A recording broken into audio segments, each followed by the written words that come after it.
ശ്രീ പ്രശാന്ത് പത്മനാഭൻ ഇദ്ദേഹം ഇവിടെ സൂചിപ്പിച്ചതുപോലെ തന്നെ നിലവിലെ സാഹചര്യത്തിൽ അക്രമ സംഭവങ്ങൾ കൂടുന്നു, കൂടുതൽ ക്രൈം വർദ്ധിക്കുന്നു, സ്ത്രീകൾക്കും കുട്ടികൾക്കും എതിരെയുള്ള അതിക്രമങ്ങൾ അടക്കമുള്ള വിഷയങ്ങൾ, ഇതൊക്കെ തടയാനുള്ള അതിശക്തമായ നടപടികൾ, ഒപ്പം രാജ്യം നേരിടുന്ന പല വെല്ലുവിളികൾ, അതിനൊക്കെ കൃത്യമായ ഒരു ഉത്തരം, അതോടൊപ്പം തന്നെ ആൾക്കൂട്ട കൊലപാതകം അടക്കമുള്ള കാര്യങ്ങൾ, അതിനൊക്കെ കൃത്യമായൊരു ദിശ ഈ ഒരു പുതിയ നിയമത്തിലൂടെ ഉണ്ടാകുന്നു എന്നുള്ളതും കൂടുതൽ ചർച്ച ചെയ്യപ്പെടേണ്ടതല്ലേ? ആൾക്കൂട്ട വിചാരണയ്ക്കുള്ള ശിക്ഷ അത് വളരെ നല്ലൊരു നീക്കമാണ്. അതുപോലെ കമ്മ്യൂണിറ്റി സർവീസ് നേരത്തെ സൂചിപ്പിച്ച വളരെ നല്ലൊരു നീക്കമാണ്. ഞാൻ സൂചിപ്പിച്ചത് നേരത്തെ പറഞ്ഞ ഈ നവതേജ് ജോഹാർ എന്നുള്ള കേസിൽ സെക്ഷൻ 377 അത് നേരത്തെ ഇവിടെ ആ നിയമ അധ്യാപകൻ സൂചിപ്പിച്ചതുപോലെ അതിൽ adult consensual sexual behaviour in privacy എന്നുള്ളതാണ് സുപ്രീം കോടതി ഇത് ഡീക്രിമിനലൈസ് ചെയ്തത്. ബാക്കിയൊന്നും ഡീക്രിമിനലൈസ് ചെയ്തിട്ടില്ല. പ്രത്യേകിച്ച് നേരത്തെ ഇവിടെ സൂചിപ്പിച്ച മൃഗനിധി പോലുള്ള അതുപോലുള്ള കാര്യങ്ങൾ ഒഫൻസ് ആയിട്ട് കൊണ്ടുവരാമായിരുന്നു, റിട്ടേൺ ചെയ്യാമായിരുന്നു. പക്ഷേ ജോസഫ് ഷൈൻ എന്ന കേസിലാണ് 497, അതായത് അഡൾട്ടറി, അത് സുപ്രീം കോടതി അത് അസാധുവാക്കാനുള്ള പ്രധാന കാരണം ഒരു സ്ത്രീയെ പുരുഷന്റെ ഒരു അടിമയായിട്ട് അതിനെ ഉപയോഗിക്കുന്ന ഒരു ഉപകരണമായിട്ട്, അത് ഇംഗ്ലണ്ടിൽ കൊണ്ടുവന്ന ഒരു വിക്ടോറിയൻ മൊറാലിറ്റിയാണ്. ആ പഴയ അവിടെ ആ രാജ്യത്ത് പോലും മാറിക്കഴിഞ്ഞിട്ടും ഇന്ത്യയിൽ വീണ്ടും സ്ത്രീ അതായത് ഭർത്താവിന്റെ അനുവാദമില്ലാതെ സ്ത്രീ വേറൊരു പുരുഷനുമായിട്ട് ബന്ധപ്പെട്ട് കഴിഞ്ഞാൽ ആ പുരുഷന് ശിക്ഷ കൊടുക്കുന്ന അതാണ് സുപ്രീം കോടതി അസാധുവാക്കിയത്. രണ്ട് രീതിയിലാണ്. ആ വകുപ്പ് തന്നെ വേണ്ടാന്ന് വെച്ചു പുതിയ നിയമത്തിൽ. നല്ലൊരു നീക്കമാണ്. പക്ഷെ അതിനകത്ത് ശ്രദ്ധിക്കേണ്ടത് പാർലമെന്ററി പാനൽ ഒരു റെക്കമെൻഡേഷൻ കൊടുത്തു. അതിനകത്ത് ജെൻഡർ ന്യൂട്രൽ ആയിട്ട് ഇതൊരു ഒഫൻസ് ആയിട്ട് റീറ്റെയിൻ ചെയ്യണം. പ്രധാനമന്ത്രിയുടെ ഓഫീസ് നേരിട്ട് ഇടപെട്ടാണ് പറഞ്ഞത് വേണ്ട. ആ ഒരു കാര്യം വ്യക്തി സ്വാതന്ത്ര്യത്തിൽ വരുന്നതായതുകൊണ്ട് അതൊരു ക്രിമിനൽ ഒഫൻസ് ആയിട്ട് വേണ്ട എന്ന് തീരുമാനിച്ച PMO ആണ്. അത് വളരെ ശരിയാണെന്ന് എനിക്ക് തോന്നുന്നു. കാരണം സുപ്രീം കോടതി പറഞ്ഞത് ഇത് ഒരു ക്രിമിനൽ ഒഫൻസ് അല്ല. ഭർത്താവും ഭാര്യയും തമ്മിലുള്ള ബന്ധത്തിൽ അങ്ങനെയുള്ള വിള്ളലുകൾ വരികയാണെങ്കിൽ അത് ഡിവോഴ്സ് ചെയ്യാം. ഡൈവോഴ്സ് എന്നുള്ള ഒരു സിവിൽ റെമഡി ഉണ്ട്.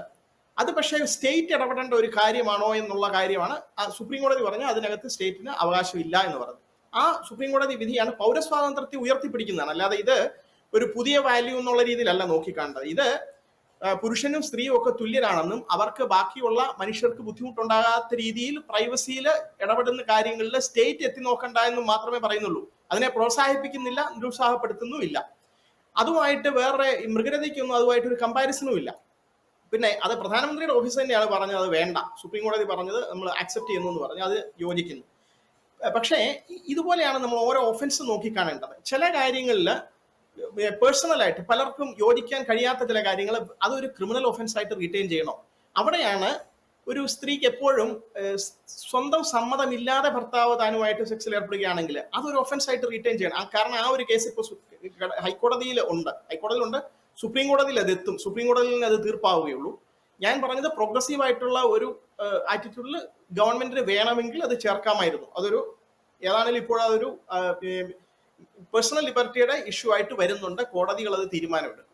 ഇങ്ങനെയുള്ള ചില കാര്യങ്ങൾ നമ്മൾ നോക്കിക്കാണേണ്ടത് ഭരണഘടനയുടെ വെളിച്ചത്തിൽ നോക്കുമ്പോൾ പൗരസ്വാതന്ത്ര്യം ഏറ്റവും പ്രധാനമാണ്. അവിടെ സ്റ്റേറ്റിന്റെ ഇന്റർഫിയറൻസ് വരുന്നത് എങ്ങനെയാണ്? അത് പൗരന്മാര് ഈ സ്റ്റേറ്റിന്റെ അവകാശം എന്ന് പറയുന്നത് എല്ലാവരെയും രക്ഷിക്കാനുള്ളതായതുകൊണ്ട് സ്റ്റേറ്റിനെതിരായിട്ട് വേജിങ് വാർ അഗൻസ്റ്റ് സ്റ്റേറ്റ് എന്നൊക്കെ പറയുന്നത് തീർച്ചയായിട്ടും അതൊരു ഒഫൻസ് ആയിട്ട് വേണം.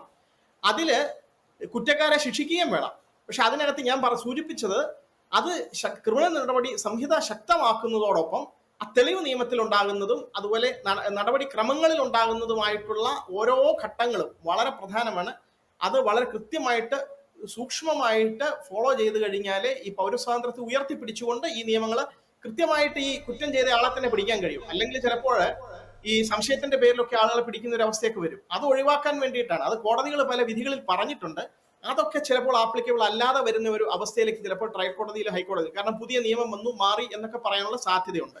ഇനി ചെറിയൊരു കാര്യം കൂടെ സൂചിപ്പിച്ച് നിർത്തിയാണ്. അതായത് ഒരു ക്രിമിനൽ ഇന്ന് ചെയ്ത ഒരു ഒഫൻസിന് ഇന്ന് എന്താണോ നിയമം അതനുസരിച്ച് ഒരാളെ ശിക്ഷിക്കാൻ കഴിയും. ജൂലൈ 1 ഇത് നിലവിൽ വരികയാണ്.